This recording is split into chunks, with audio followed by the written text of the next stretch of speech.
మీ మోకాల నొప్పులకు ఎటువంటి సర్జరీ లేకుండా ఎపియాన్ పెయిన్ క్లినిక్ అందిస్తున్న అత్యాధునిక చికిత్స. తర్వాత మన జీవన విధానంలో ఆరోగ్యంలో మనిషి యొక్క మనసు క్రమశిక్షణ ఎంత ముఖ్యం, ఆహారం పాత్ర కూడా అంతే ఉంటుంది కదా. సో ఆహారాన్ని ఎలా చూడాలి సార్ మనం? యుక్తాహార విహారస్య యుక్త చేష్టస్య కర్మసు యుక్త స్వప్నావబోధస్య యోగి భవతి అని భగవద్గీతలో స్వామి చెప్పాడు. ఇక్కడ ఆహార విహారాలు వాటిని ఎలా చూడాలని తెలియజేస్తూ సాత్విక రాజస తామస అని 3 విధాలైన ఆహారాల గురించి కూడా కృష్ణ పరమాత్మ చెప్పాడు. ఈ విషయం మనకి ఆయుర్వేద శాస్త్రాల్లో కనబడుతోంది, అదేవిధంగా ఇతర పురాణ గ్రంథాల్లో కూడా గోచరిస్తుంది. ఇక్కడ దాన్ని బట్టి మన ఆహారము ఆలోచన ఈ రెండిటి గురించి కూడా మనం అవగాహన చేసుకోవాలి. ఎందుకంటే ఆధ్యాత్మిక సాధన అంటే ఏమిటో కాదు, సత్వరజస్తమో గుణాలు 3 అందరిలో ఉంటాయి. ఈ రజస్తమో గుణాలను తగ్గించుకుంటూ సత్వగుణం పెంచుకోవడమే ఆధ్యాత్మిక సాధన. అంటే రజస్తమో గుణం నిర్మూలన చేయడం, మనం తగ్గించుకుంటూ సత్వగుణం పెంచుకోవాలి. ఆ సత్వగుణం పెంచుకోవడంలో సాత్విక ఆహారం, అదేవిధంగా సాత్వికమైన ఆలోచన విధానం, సాత్వికమైన విహారం. ఆహారం విహారం అంటాం కదా, విహారం అనేదాన్ని మనం లైఫ్ స్టైల్ అనుకోవచ్చు, జీవితం వెళ్ళే పద్ధతి. కనుక ఆహారంలో సాత్వికత, విహారంలో సాత్వికత, జీవన విధానంలో కూడా సాత్వికత మనం ఏర్పరచుకోగలిగితే సత్వాత్ సంజాయితే జ్ఞానం అన్నాడు భగవద్గీత కృష్ణుడు. సత్వగుణం వల్ల జ్ఞానం ఆనందం 2 లభిస్తాయి. సాత్వికతను పెంచుతుంది. పోటీ ప్రపంచంలో ఈ ఆధునిక టెక్నికల్ యుగంలో మనం ఎంతవరకు వీటిని మనం అన్వయం చేసుకొని మనిషి ఆ ఉరుకుల పరుగుల నుంచి తాను ఎలా నియంత్రించుకోగలుగుతాడు? దానికంటూ సమయం కేటాయించుకోవాలండి తప్పకుండా. ఇంత పరుగులు ఉన్నాయి కనుక నియంత్రణ చాలా అవసరం.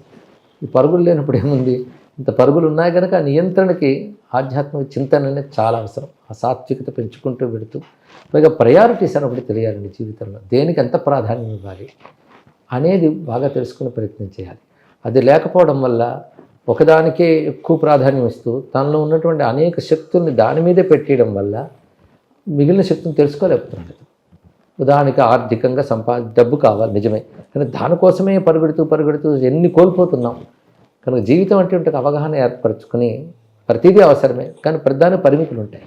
ఆ పరిమితులు ఏమిటి, ప్రాధాన్యాలు ఏమిటి, 2 తెలుసుకునేటువంటి ఒక బుద్ధి కావాలి మనకి. అది ఇవ్వడానికి పనికొస్తుంటాయి. కానీ ఉరుకుల పరుకుల జీవితంలోనే నియంత్రణతో వెళుతూ ఇంకా అద్భుతంగా సాధించవచ్చు. దేని గురించి సాధించాలని పరుగు పెడుతున్నామో దాని నియంత్రణతో అద్భుతంగా సాధించవచ్చు. అష్టలక్ష్మిలో ఆరోగ్య లక్ష్మి ఒకటి ఉంది. సో ఆ ఆరోగ్య లక్ష్మిని ఏం చెబుతుంది మన పురాణం? అనంత లక్ష్ములే మనకు చెప్తాం శాస్త్రం. ఆరోగ్యం కూడా లక్ష్మి లక్షణం. ఆ లక్ష్మిని సాధించాలి కదా. ఆరోగ్యము, ధైర్యము, విజయము ఇవన్నీ కూడా అవసరమైనటువంటివే.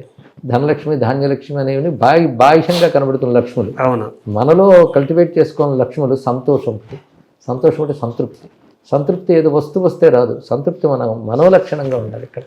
అలాగే శాంతము, ఇవన్నీ లక్ష్మీ లక్షణాలే.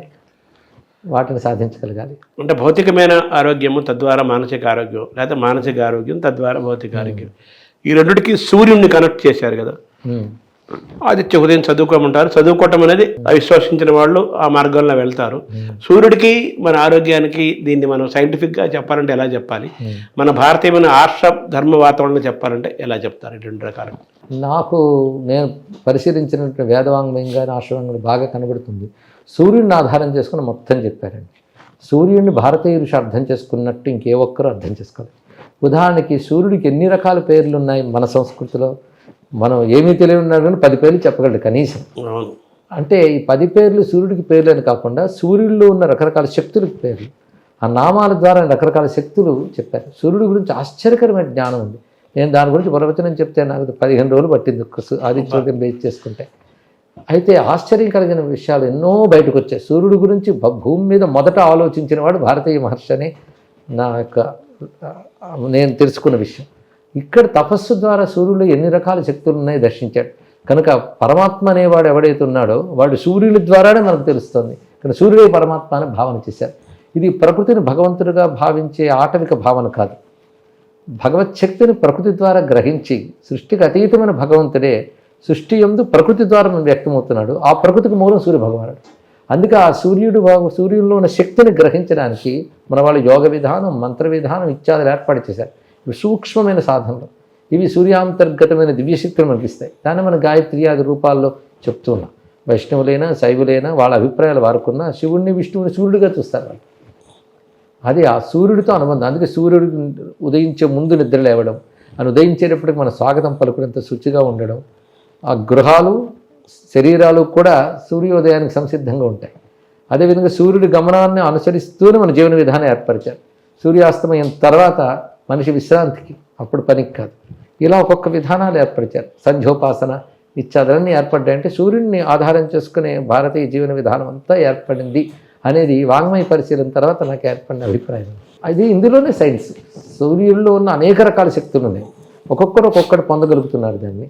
వేడి వెలుగు మాత్రమే కాకుండా సూర్యుల్లో అనేక సూక్ష్మ శక్తులు ఉన్నాయి. ఈ సూక్ష్మ శక్తుల్ని సృష్టిలో ఒక్కొక్క జీవులు ఒక్కొక్కలా పొందుతున్నాయి. వృక్షాలు ఒకలా పొందుతాయి సూర్యుల్లో ఉన్న శక్తిని, జంతువులు ఒకలా పొందుతాయి, శిలలు మొదలైన ఒకలా పొందుతాయి, మనిషి ఒకలా పొందుతాడు. ఒక్కొక్కరు ఒక్కొక్క విధంగా పొందుతున్నారు. ఇది మనం గమనించితే ఇదే సైన్స్. అందులో ఉన్నటువంటి అందుకే సూర్య సంబంధమైన విజ్ఞానమే నేను సైన్స్ అని చెప్తాను ఇక్కడ. ఎందుకంటే సైన్స్ ఒక సబ్జెక్టు, ఆధ్యాత్మిక సబ్జెక్టు నేను భావించను. సైన్స్ పండిపోతే ఆధ్యాత్మికత అంతే. అంతే. సూర్యుడిని తెలుసుకొని, సూర్యుడు అంటే ఏంటో అర్థం చేసుకొని, సూర్యుడు తగ్గట్టుగా మనం ప్రయాణం చేస్తూ సూర్యుడు చుట్టూనే తిరుగుతూ ఉంటే మనం సంపూర్ణమైన ఆరోగ్యవంతులం అవుతాం అన్ని రకాలు. అదే అంతే కదా. సంపూర్ణ ఆరోగ్యం అన్నమాట చాలా బాగుంది. శారీరకంగా, మానసికంగా, బౌద్ధికంగా కూడా మనం పరిపూర్ణం అవడమే సంపూర్ణ. ఇప్పుడు గమనిస్తూ ఉంటే విషయం ఏంటంటే అనేక మంది భౌతికమైన విజ్ఞాన శాస్త్రమే పరమావధి అనుకుంటూ ఉన్నత స్థితికి వెళ్ళినటువంటి వాళ్ళు, అంటే మనం అనుకున్న ఉన్నత స్థితి భౌతికంగా ఒక ఉన్నత స్థితికి, ఆర్థికంగా కానీ సామాజికంగా హోదా కానీ ఇవన్నీ పొందిన వాళ్ళు, ఆస్తులు అవి పెంచుకున్న వాళ్ళు గమనిస్తున్నది ఏంటంటే దీనిలో పరిపూర్ణత లేదు, సారము లేదని రియలైజ్ అవుతున్నారు. చేతులు కాలేక ఆకులు పట్టుకున్నట్టుగా అప్పటికి చాలా విషమించిపోతున్న సమయం కూడా, ఆనందంగా ఉండేది వాళ్ళకి. అది ఏదో సంథింగ్ ఈజ్ మిస్సింగ్, ఏదో కోల్పోతున్నామన్న భావం వాళ్ళకి కలుగుతుంది. అలా కలిగిన వాళ్ళు వెంటనే చేస్తున్నది ఏంటంటే భారతీయ ఆధ్యాత్మిక జీవన విధానం, ఆలోచన విధానం వైపు తిరిగారు. దానికి సంబంధించి అనేక గ్రంథాలు ఈ మధ్య వచ్చాయి. ఇప్పుడు